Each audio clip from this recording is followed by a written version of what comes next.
Craftworld Eldar. Eldar from a craft world. In this video, I shall be sharing a bit of my painting for my Craftworld Eldar army for 2nd edition Warhammer 40k. Specifically the Warlock and Guardian units. I'll also be looking into the rules for these units from some of the old editions of the game. I'm Matthew, this is Miniscape. Welcome.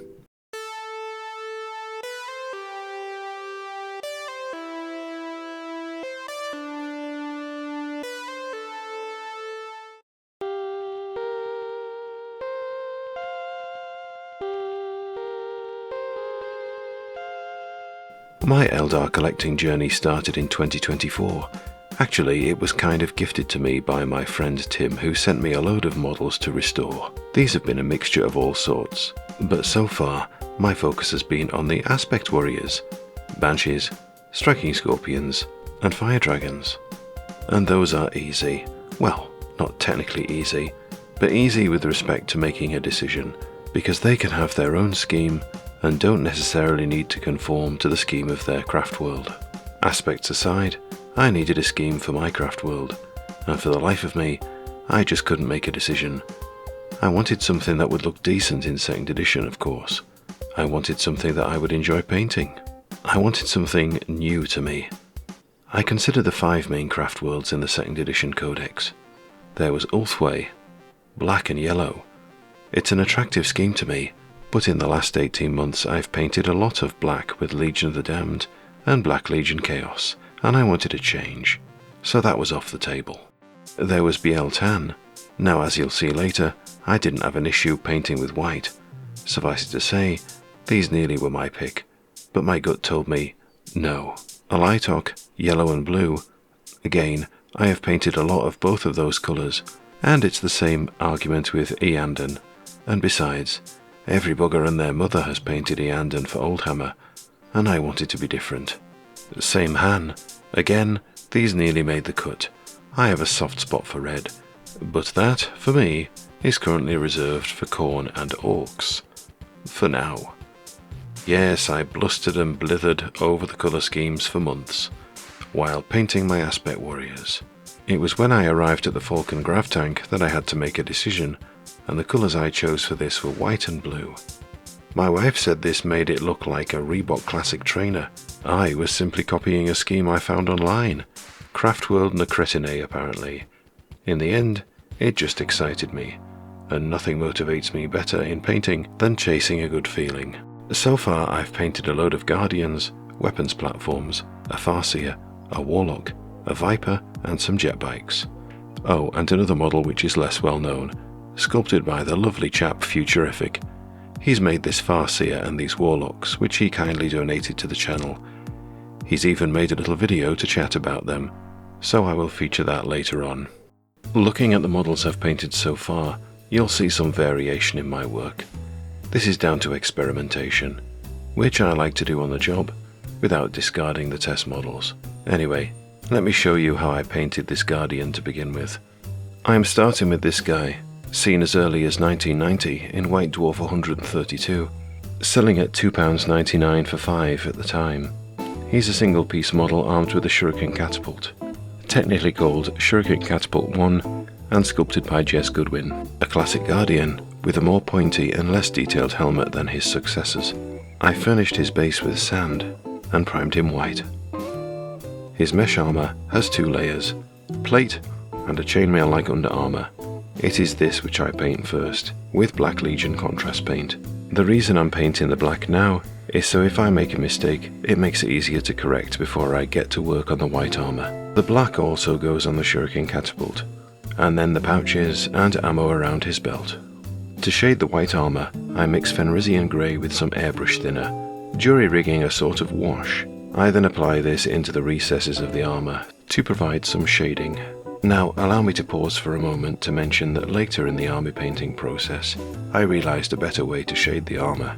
This was on the rider of a jet bike, which will feature in another video. In that case, I mixed Fenrisian Grey with AK Glaze Medium and a little water, and painted this all over the armour.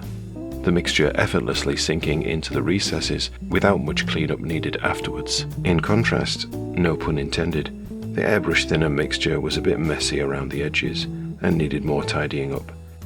Next, I take Army Painter gunmetal and carefully apply it to the chainmail on his legs. In hindsight, I should have done this before the Fenrisian Grey wash step, in case I messed up the armour with a stray flick of the brush, but that's the kind of chaos you get on this channel. Then I take Ulthuan Grey and apply it to the armour to cover the Fenrisian Grey areas on the broad sections of the armour. For instance, these shoulder pads and the back of the legs. As expected, I stay away from the recesses. Then I take AK White and edge highlight around all the edges of the armour, whether that be legs, knees, arms, to name a few examples. And this is how he looked after that step. Oxford Blue, I love a paint named after an English city by the way, goes on the helmet as the base coat for that. And he also has some cloth tied about his person. That gets the Oxford also. I think I may name my butler Oxford. There he is after a couple of coats of that. Macragge Blue is the next blue, which I layer over the Oxford, leaving it showing as a shade in all the pertinent areas, and then certain sections are outlined with flat blue. And a mixture of flat blue and white to give the result here. Flat brown is applied to the holster and ammo pouch, since they are leather, perhaps looted from an Exodite world, unless they can manufacture it like psychoplastics. A mixture of black and deep grey is applied to most of the shuriken catapult, and the sharp edge is highlighted with a lighter grey mixture. His spirit stone is painted black first, with a brown outline, then 2 globs of Mephiston red. A similar process is executed on the eye lenses, with orange red on the bottom as well. The orange red goes on the spirit stone too, and you may notice I changed it such that the bottom was red and the top black. After another orange strip was applied to the eyes and the gem, a dot of white was placed in the top quarter to show some shine. Scrag brown is used around the edges of the leather bits. And I paint some scratches like this. These are emphasized with a lighter brown. These brown-based domes on his armour were finished with Runelord brass. This time, I give the base a coat or 2 of AK grass green on the top and the rim, followed by a dry brush with AK basic skin tone to pick out the texture. And that is him done. Eldar have been part of Warhammer 40k since the early days. They are mentioned early on as a group of pirates and mercenaries, and they had the models to match. There was a range of minis released in 1987 called Space Elves. Some of these resemble Guardians in terms of their armour and helmets. The website, Collecting Citadel Miniatures, lists these proto-Dire Avengers designed by Jez Goodwin at some point before 1991. After White Dwarf 127, these were rolled into the Guardian range. I own a few of these, and here's one I've painted, who's going to be a Dire Avenger Exarch when I get round to painting those. In 1990, the Eldar became a unique race based around the designs of Jez Goodwin. The formal structure of a force led by Psykers, a force comprising of Aspect Warriors and Guardian Militia, became the template that remains to this day. They follow a design ethic of organic ovoid shapes, elegant weaponry, having speed, poise, and balance. These are the words from the website, by the way, not mine. That full range included one-piece Guardians, some armed with lasguns, some armed with shuriken catapults, and some bearing crests on their helmets. There was also a range of metal Guardians with plastic arms. The arms came on this sprue, and the weapons came on this sprue. All manner of ranged armaments and melee weapons. Indeed, a set of Guardians was released containing 20 models sculpted by Jez Goodwin, with plastic arms and weapons. There were also a bunch of plastic Eldar in the expansion for Space Crusade, Eldar Attack, in 1991. And these of course follow the same design principle laid down by Jez Goodwin. White Dwarf 176 in 1995 shows us the release of the monopose Eldar Guardians with lasguns, 10 of them in a boxed set. In 1997 though, they were available as a box of 6, but by March 1998 they were being sold with metal shuriken catapults, in boxes such as this. These and the Metal Guardians were the range that brought in 3rd edition. Look in the rulebook and the 3rd edition codex and you will see. I always find it interesting when a new edition is released, and they are still using the older models. Actually, I find it charming. Anyway, it was 1999 with the release of the 3rd edition codex that they sold this box of 16 multi-part customizable Guardians. The standard for the next decade and more. No lasguns anymore. Shurikens all the way. Metal Warlocks were released with the other Eldar in 1990, 4 of them shown by this poor quality image. All single piece models, 2 with witchblades and 2 with 4 staffs, including the chap with reindeer horns. They got some reinforcements in 1999 in the form of this dude with the witchblade and shuriken pistol, and more in 2003. More Warlocks on foot were released almost 20 years later, which is to be expected, but these were Eldari, not Eldar, so they don't count for me. But to be honest, nor does much Warhammer past the 2000s. Before I continue, I want to turn it over to Alec while he talks about these models he designed for, let's call them Space Elves. Hi, welcome to my workshop. Matthew's asked me to do a quick overview on the inspiration for these models. Thank you, Matthew, for this. I really didn't expect a video when I first sent this to you, so it's brilliant. Essentially, the reason why I started making these and started sculpting was I was doing a lot of work digitally before, personal and professionally, and I was sick of staring at screens all day. So I wanted to get back into green stuff sculpting, and for my thing, there was I really wanted the 2nd edition Eldar Jez Goodwin Farseer model. I think you can probably tell by the main one that I sell. I couldn't find a copy of it, and I thought, oh, sorry, I'll make my own. It's a little sort of inspiration and as my own sort of pastiche. And I think I looked through the current, as it was then, codex for Eldar, and he needed a spear, so I thought I'll give him a spear, because at least then, if you've got the guy with a sword, they can have the spear, and it's 2 separate things. You know, you can use both. As far as other inspirations go, obviously, all the Jez Goodwin stuff and the 2nd edition codex. It's a really fantastic book, and I'm lucky enough to have a really nice copy of it. I was never into 2nd edition as it came out, but as things keep getting more and more realistic and less fun, I kind of wanted to have as many bright and weird colours as possible. Secondly, people like Ivan Billerman, weirdly, as well. I always try and go to original inspirations or people who would have inspired the artists at Games Workshop in the 90s. I mean, he's an illustrator from like 1910s and Russian guy, so I'm sure John Blanche would have loved him. But as I say, I always try and think of things that people might not have seen, because I'm always aware of, if you're going to be inspired by something, don't just try and copy that remotely. See what inspired them, and you can get a new approach to that. From that point, after I got my inspirations, I normally just do a bunch of sketches, loads of drawings and things. Here's a couple of really colourful Eldar guys that I might do at some point. And a few other things. And yeah, just want to say a big shout out to Curtis at Ramshackle Games who cast these for me. He does an amazing job. Not found a single air bubble ever. And the guys in the Indie Mini Makers Discord and Instagram. If you've got any questions about traditional sculpting or want to get into it, go in there. Everyone's really friendly. And yeah, thanks. Let me show you a few clips of me with the Farseer Alex sent me. They come in these cute packages. Futuriphic Space Seer. Made in the UK. Oh yes. Here's one of the Warlocks. And here's another. One thing I love about these is how the sprue is sculpted like an extension of an Eldar structure. One could use them to make some kind of base decoration, or a diorama. So these are staying in my bits box for sure. The Space Seer had 2 parts, the body and the spear, which slot together thusly. I gave them a precautionary bath in dilute detergent solution first, in case there was any residue to remove, which is the case with some resin. Anyway, here he is built, based and primed white. I painted him like this, which follows much of the same processes as with the Warlock. So, if you fancy building some of these of your own, they are a reasonable price. And I will include a link to the Etsy store in the video description. You never know. You may get a cool sticker too, though you might not get a hand-drawn picture like this. I am special, you see. Of course, White Dwarf 427 was the go-to primer for rules for Eldar in Rogue Trader.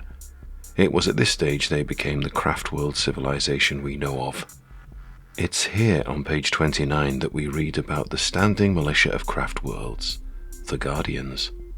Regardless of their vocation, all Eldar are trained to take their position in the armies where necessary. They serve as combat troops, weapons crews, drivers and technicians. In desperate times, every Eldar on a Craftworld can pick up a gun and rally to his or her designated Guardian unit. In an Eldar army, you could take any number of Guardian squads at 60 points each, plus weapon upgrades. Eldar Guardians have this profile, which, apart from the last 3 statistics that didn't make it past this edition, they have the same as those in 2nd edition. Each Guardian squad consists of 5 Eldar. They wear mesh armor with a 5+ save. They carry a lasgun and a las pistol. The squad can be re-equipped with close combat weapons, or with more effective ranged weaponry. In the case of the former, they take a pair of las pistols, or a las pistol and a power sword, and either option costs no extra points. If they choose to be armed with shuriken catapults instead of lasguns, then this costs an extra 40 points. You may only upgrade half of your Guardian squads in this way. Up to 2 combat squads may be given jet bikes for an additional 150 points per squad. The squad's leader may take other combinations of weapons shown here, and another single member of the squad can take some more hearty weaponry, such as a las cannon, missile launcher, or melter gun. In addition, each squad may include a standard bearer or musician. They cost 10 points each, and are armed with las pistols, or power swords, or both. Otherwise, they are just Guardians with fancy names. I mean, what do they actually do? Anyway, we're on the Warlock train as well. Each of these costs 100 points, and their profile is slightly worse than a regular Guardian. Their force weapon is randomly generated, but most likely to be a witchblade. They have rune armor, giving them a 4+ save. As psychers, they can have up to 4 runic powers for 25 points each, randomly generated from the runic powers table. The authors admit this is completely experimental at the moment, and they may have to change the entire system if they have a better idea, which I think was nice for them to admit. The runic powers then are Fortune, Destructor, Guide, and Strike, most of which will sound familiar to those people who've played Eldar before. In 2nd edition, Warlocks are 51, 97 or 152 points, depending on whether they are level 1, 2 or 3 psychers. They have rune armor with a 4+ and modifiable save. They come with a las pistol and can take up to 2 Wargear cards. Warlocks can take items from the armor, assault weapons, special weapons, and grenades section of the Wargear list. They are particularly useful to have near Wraithguard, who need living Eldar nearby to allow them to see into the material world. If a Warlock or Farseer is within 12 inches, then Wraithguard get +1 to their dice rolls when rolling to hit while shooting. Warlocks can take certain Eldar psychic powers, as long as they are not for Farseers only. They could take Destructor, Eldritch Storm, Executioner, Fortune, and Guide. Some combinations of these were scary. Guide allows a single Eldar model within 12 inches of the caster to fire its weapons at up to double its normal range, and will hit automatically. With Doom, this means that hits inflicted on a certain model automatically wound and are doubled. Ouch. Guardians in 2nd edition are not restricted to squads of 5, nor can they take musicians or standard bearers. Shame. Guardian squads consist of between 5 and 10 models at 11 points each. They come with the lasgun and wear mesh armor. The entire squad may substitute the lasgun for 2 las pistols at no extra cost. The entire squad may substitute the lasgun for a shuriken catapult at the cost of 3 points per model. The entire squad may be given frag grenades for 2 points per model, or crack grenades for 3 points per model. The squad leader and or one other model may be given weapons from the special weapons section of the Wargear list. The entire squad may be mounted on jet bikes chosen from the support section for 20 points per model. Each jet bike comes with 2 shuriken catapults. 1 in 3 squad members may take a jet bike with a shuriken cannon for 25 points. Jet bikes were not a separate entry. They had to be taken as an upgrade for a squad such as Guardians, Pirates or Harlequins. Guardians were a squad's choice, and you needed squads to be at least 25% of your army, so why bother taking them at all? Because to unlock weapons platforms, such as the Juicy D cannon and the Zingy Vibro cannon, you needed a Guardian squad. Specifically, one Guardian squad per platform. Also, and this may come as a shock, some people like to make their own armies with a compelling backstory to forge a narrative within campaigns. It doesn't always have to be the most impactful units. In 3rd edition, Guardians were a troops choice, alongside Rangers and Dire Avengers. Actually, Guardians came in 2 flavors, Guardian Storm Squads and Guardian Defender Squads. Each one could be between 5 and a whopping 20 Guardians at 8 points each. Their profile is the same as in the previous edition, pretty much. In a Guardian Storm Squad, each one is equipped with a shuriken pistol and a close combat weapon. They can take various grenades, which are mainly for close combat use in this edition rather than throwing. Up to 2 of them can take either a fusion gun or a flamer, and if you have a Farseer with the Warlock bodyguard, then 1 Warlock can detach from the bodyguard to lead your Guardian squad, and if they number 10 or less, then they could be mounted in a Wave Serpent for 110 points. Guardian Defenders have shuriken catapults instead of the melee combination. They can be joined by a heavy weapons platform, along with its 2 Guardian crew. Now, about Warlocks. These were 11 points each, and as mentioned before, they came from the Farseer's bodyguard, which was up to 5 Warlocks. They can remain with the Farseer, or join Guardians or Wraithguard, which were still called jet bikes in this edition, rather than Windriders or Windbreakers or whatever they're called these days. Warlocks can of course have psychic powers, 1 each, which may be Conceal, Destructor, Embolden, or Enhance. Conceal grants a 5+ cover save to the Warlock squad. Destructor is a psychic power, a heavy flamer. Embolden allows the Warlock and his squad to reroll failed morale or pinning tests they have to take, and Enhance gives the Warlock and his squad +1 weapon skill. One thing about psychic powers in this edition, they were boring, but they were consistent. One last thing to mention is from the Craftworld Eldar supplement, the Black Guardians of Craftworld Ulthwé, which replace the Guardian squads from the Eldar Codex if you choose an Ulthwé army. Defender squads have an improved ballistic skill, and Storm squads have an improved weapon skill. Also, Warlocks from the Seer Council can be added without limit, more or less, and they can have the Augment power for 5 points, which allows them to double the range of a Farseer's power if they pass a psychic test, and only 1 Augment per Farseer per turn. No quadrupling of ranges allowed. That would be silly. Let's paint a Warlock. I started with the same white prime as a Guardian, and followed the same steps with Fenrisian Grey and Oxford Blue. You can see his cloak and armour is white, while his helmet is largely Oxford Blue, along with his Levi jeans sticking out the bottom of his cloak. Bear in mind, I used many of the same techniques as I did with the Guardian, so I shan't repeat myself here. You wouldn't want that now, would you? For reasons that escape me, I fully painted this cloak Fenrisian Grey. You can see I also went with black on some equipment like I did with the Guardian. I mixed Fenrisian Grey with Ulthuan Grey and painted on all but the deepest folds. After a few coats of that, it looks like this. Then I follow by painting the highest parts of the cloak, which I painted with Ulthuan Grey neat. Now clearly I have skipped filming, painting some steps here, but to explain, I have painted the chest emblem Scrag Brown, and the top of the staff war paints Flickering Flame. The chest gets a layer of Flickering Flame as well. The hair was painted magenta, and highlighted with Diviner Light.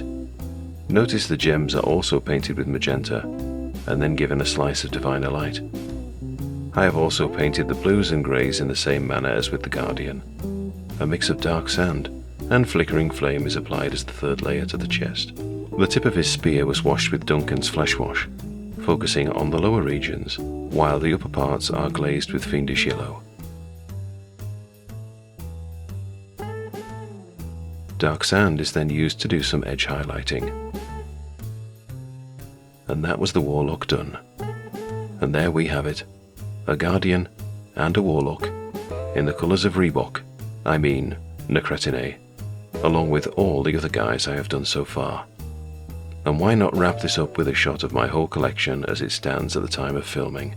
I wanted to include the painting of a jet bike in this video, but taking into account the rules and history, it meant this was going to be a whopper, and I tried to aim for 20 minutes give or take. So jet bikes will be another video, and maybe Vipers too. And with that, I had better go paint some more Eldar. Take care, and thanks for watching.